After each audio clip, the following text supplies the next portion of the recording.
What's going on, everyone? I'm just a typical, average American here today to react and learn about the top 10 places to visit in Scotland.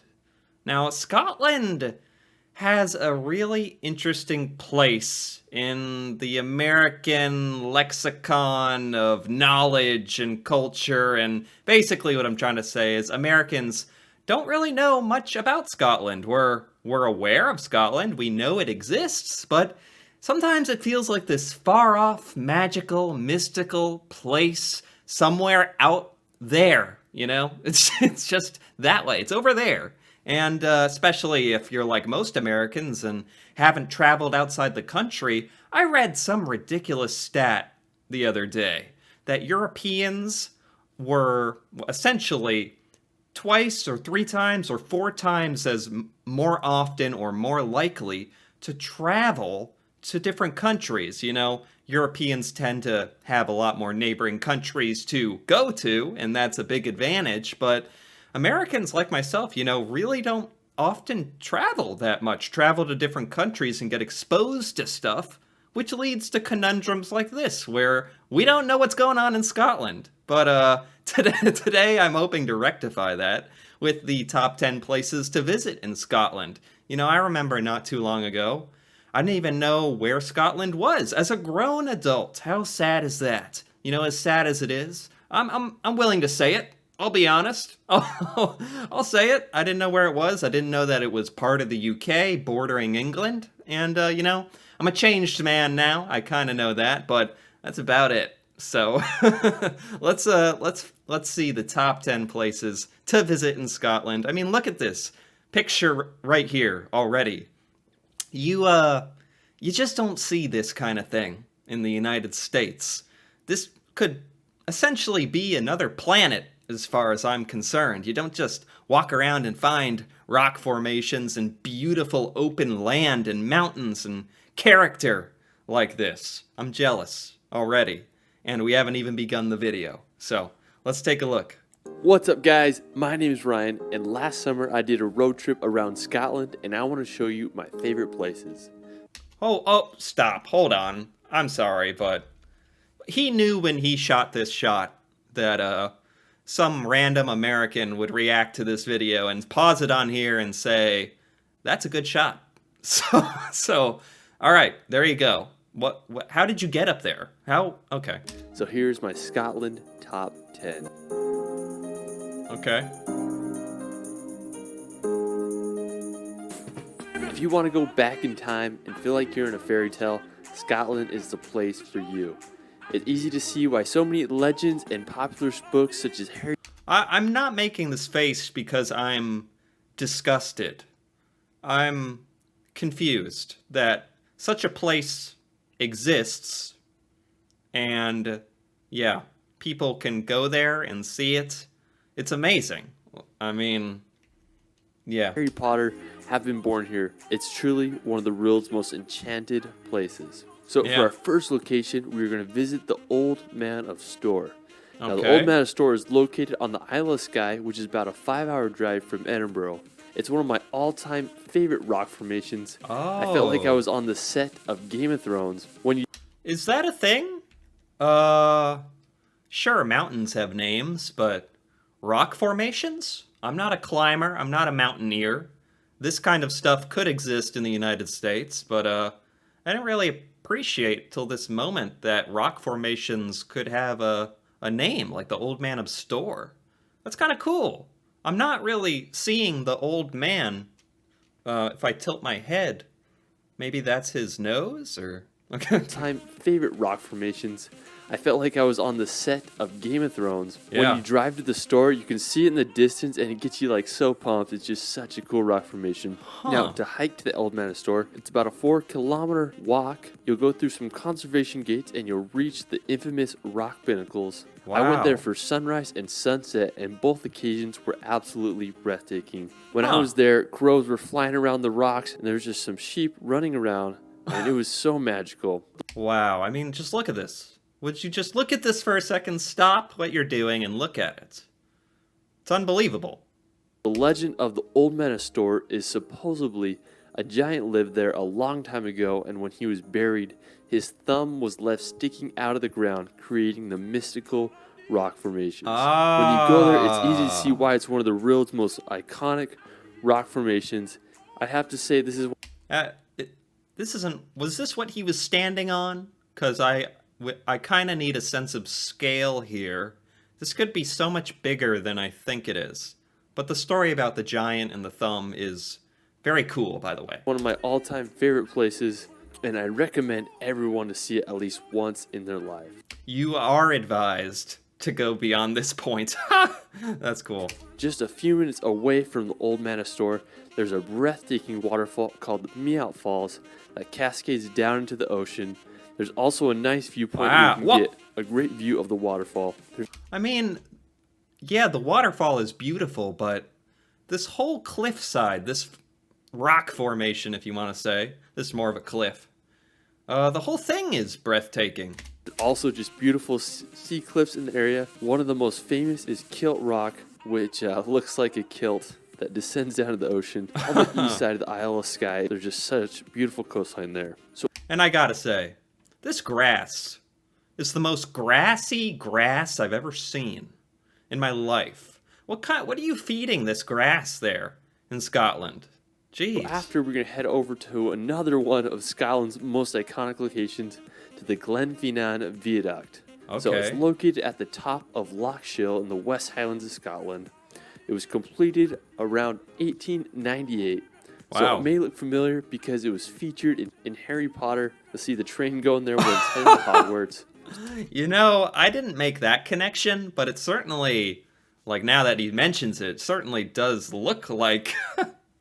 is this like where the Hogwarts Express train rode on? This aqueduct? That's fascinating. And it is beautiful.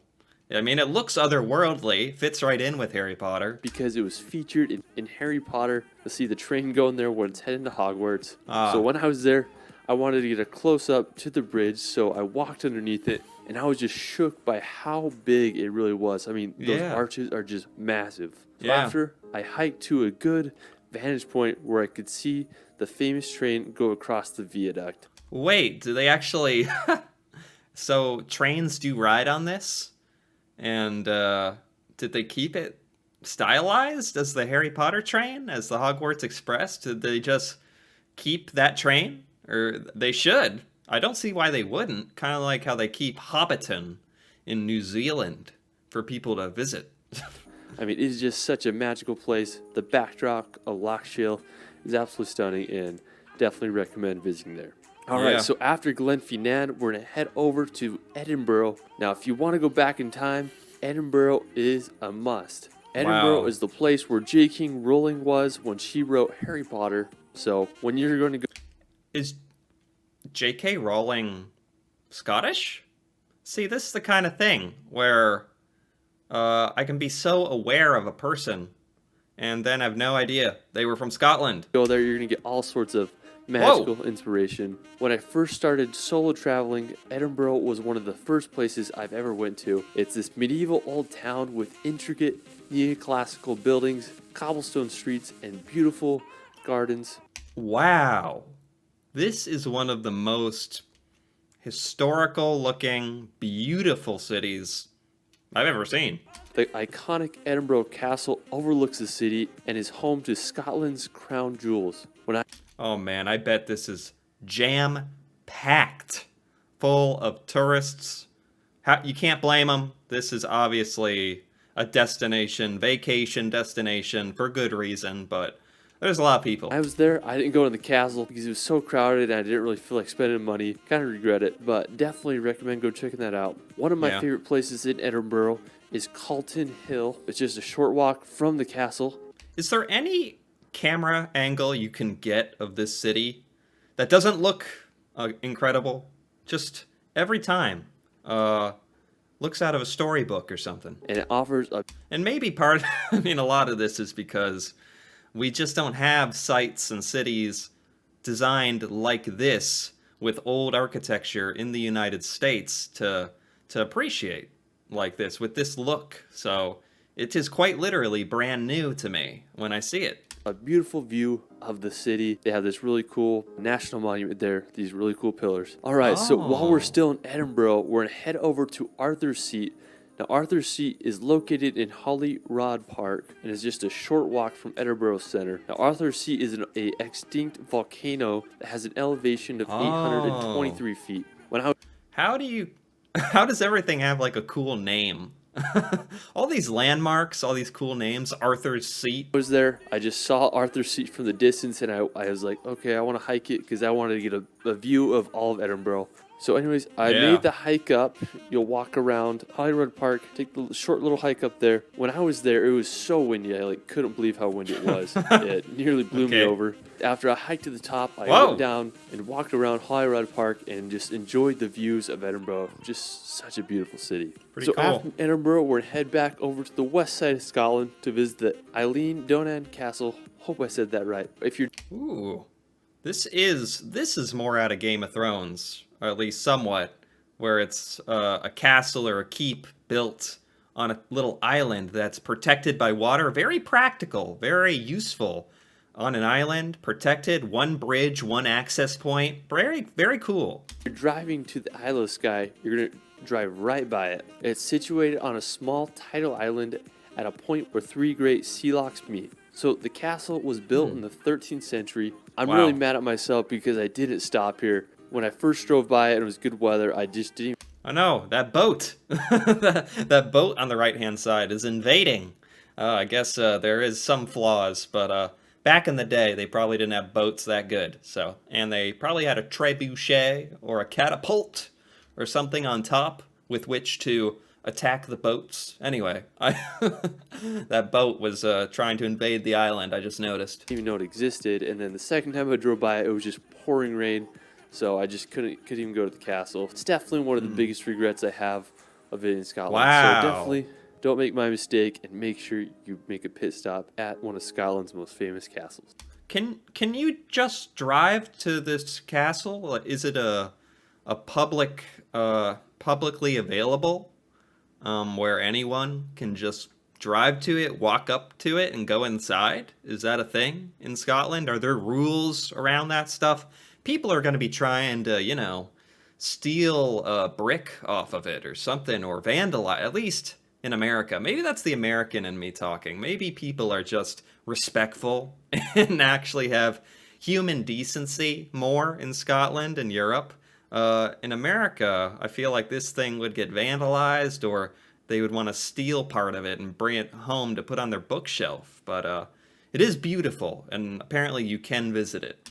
All right, so after the castle, we're going to make the short drive over to the nearby Cuillin Mountains. Now, the Cuillin Mountains are this very unique mountain range located on the Isle of Skye. When I was there, I went to the Sligashan Bridge, which is at the base of the Cuillin Mountains. It's so absurdly beautiful. It looks like a fake digital rendering or something. This is my phone background. This isn't real. This is... that's how absurd it is to me that this stuff exists. Isle of Skye. When I was there, I went to the Sligashan Bridge, which is at the base of the Cuillin Mountains. The Sligashan Bridge is just super famous and scenic. When I was there, I didn't get many shots of the bridge because there was a lot of people on them. But I did get some beautiful shots of the mountains. They had such a unique shape. I love the contrast of the green peaks against the blue sky backdrop. I mean, it was just such a stunning location. Another enchanting location in the Cuillin Mountains is the Fairy Pools. Now, the Fairy Pools is just a short 30-minute drive from the Sligashan. The fairy tales, they're just... Man, a lot of this crazy stuff is kind of close to each other. That's another thing I forget about. If you're living in Scotland or England or Ireland or Wales, stuff is a lot closer together than in the United States. So you can visit a lot of Scotland in a few days, I imagine, right? See a lot of this stuff? It's located at the base of a dramatic black Cuillin Mountains. I was just blown away by the vibrant green slopes and the dark mountain in the background. It was just pitch black. I felt like Gandalf was going to run down with a massive horse army, like in the Two Towers Lord of the Rings movie. It was just so epic. When I was there, There were so many midges, which are like these annoying gnat-like bugs that bite. I mean, they're just horrible. I didn't have any bug spray, so I didn't dare walk down to the pools. I mean, I wish I would. I was gonna say, we're talking about something called fairy pools. I'm a little disappointed that he didn't get an opportunity to go down to the fairy pools. Although this is what it would look like. But you know, when you're getting weird bugs flying up your ears, I get it. Would have gone. I mean, those pools are just such an iconic sight. The water is so magical and so clear. So that's another one of my regrets when I went to Scotland. So make sure you either bring bug spray or go in a different time than August. That's when I was there. So after the fairy pools, we're going to head over to another mythical location, to the Fairy Glen. Now, the Fairy Glen is a very... Hold on, that looked like the most... mythical location to the Fairy... The Fairy Glen looks like the world's most fantasy-inspired golf course I've ever seen. That's the first thing I think of. Glen. This could be a fairway or something. Wow. You'd never get out of it. You'd be stuck here forever, but that wouldn't be too bad, you know? Too bad of a demise to the Fairy Glen. Now, the Fairy Glen is a very popular destination in the Isle of Skye. To get there, you're going to drive on this really small, sketchy road to get there, find a little parking spot, and then you just make like the short 5-minute hike to the Fairy Glen. You know, every time he points to stuff, even as obscure as it is, and driving out into the middle of nowhere, he makes it sound, there's always like 50 other cars there. That'd be funny to drive out to Scotland, feel like you're in nature, but everything is so mapped and on Google Maps, and you got your phone, that I bet there's always going to be other people checking out the same landmarks as you. You can never truly escape. Unless there's some real secret Scottish tips for places that haven't been spoiled by the public yet. I bet there are some local places. Now, what it's famous for is it has these rings of rocks, and people often put some money in the center as an offering to the fairies. When I was there, I found this really cool rock formation that I hiked to so I could get a better view of those rings, and I also got some really cool views of the area. I mean, the grass is just so green there. I mean, it was such a cool place. I felt like a kid walking around those green hills. Well, I mean, this looks amazing, for one. What's up with those rings? Who put those there? The greenskeeper? The golf course creator? Did he put the holes there? No. but seriously, what's with the rocks in circles? What, aliens? Or keeping my eyes open to see if I could see any mythical creatures or any fairies. It'll put you in the fairies did it. Right, the fairies. Okay. a magical mindset. All right, so after the Fairy Glen, we're going to head over to the Duncansby Stacks. Hope I said that right. Anyways, it's located in the most northern eastern part of the British mainland, just right at the tip there. It's quite the drive from Edinburgh. That is very north. But there's an island or a city on an island called Kirkwall. It's a little more north. I wonder what's there. The Duncansby Stacks, though. Okay. Eastern part of the British mainland, just right at the tip there. It's quite the drive from Edinburgh, so it's quite the road trip. Ooh. It's home to some of the world's most beautiful ski stacks. Unfortunately, when I was in Scotland, I didn't have enough time to drive up there, but when I'm back, I'm going to make sure I visit the dramatic landscape. I just can't... That is dramatic landscape, if ever there was one. Wow. I gotta imagine a lot of this stuff has been featured in movies over the course of time as well. This is just too impressive not to have been, right? This is ridiculous. Can't get over how epic the sea pinnacles are. Just such an insane location. Yeah. All right, so after the sea stacks, we're going to head over to the Bedian na Bian mountain. Probably said that wrong, but anyways, I found this place by accident. I was driving from the Isle of Skye down to Glasgow, and I stumbled upon this magic location. I mean, I couldn't believe how huge these mountains were. Wow, it creates almost like a U shape, a valley with the mountains. That'd be fun to be driving around Scotland and feel like you stumbled upon something cool like this. I felt like I was in Switzerland or Norway. I mean, Although there is a road right there, so it's possible.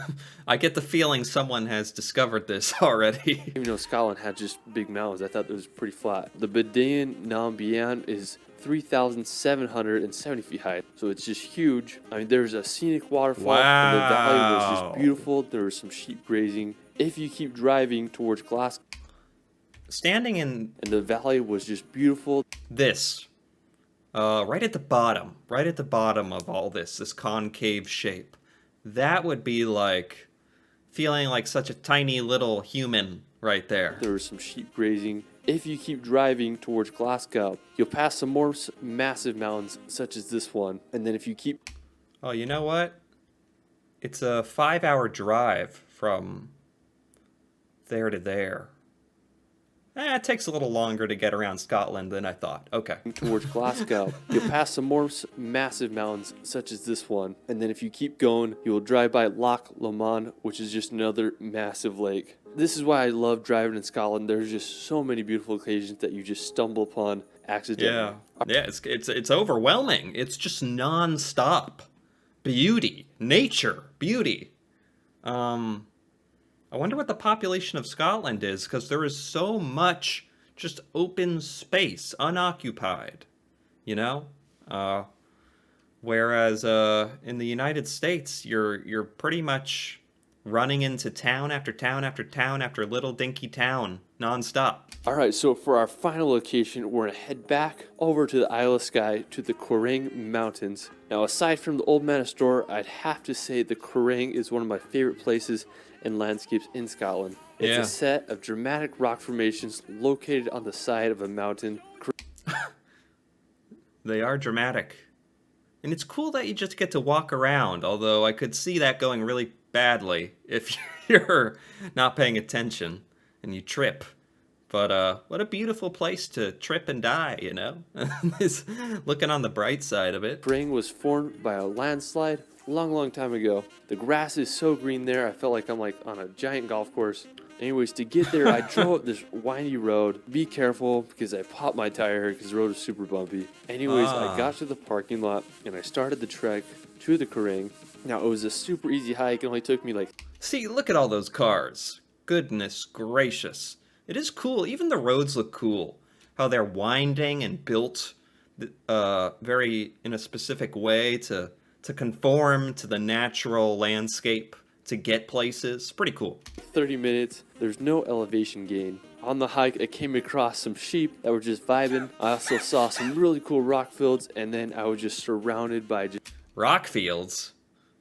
That is a field of rocks, for sure. Okay. Just these magical mountains. They just have this really unique shape that I've never seen before. There's little... Yeah, they're almost harsh on one side, and then very smooth and flowing on the other.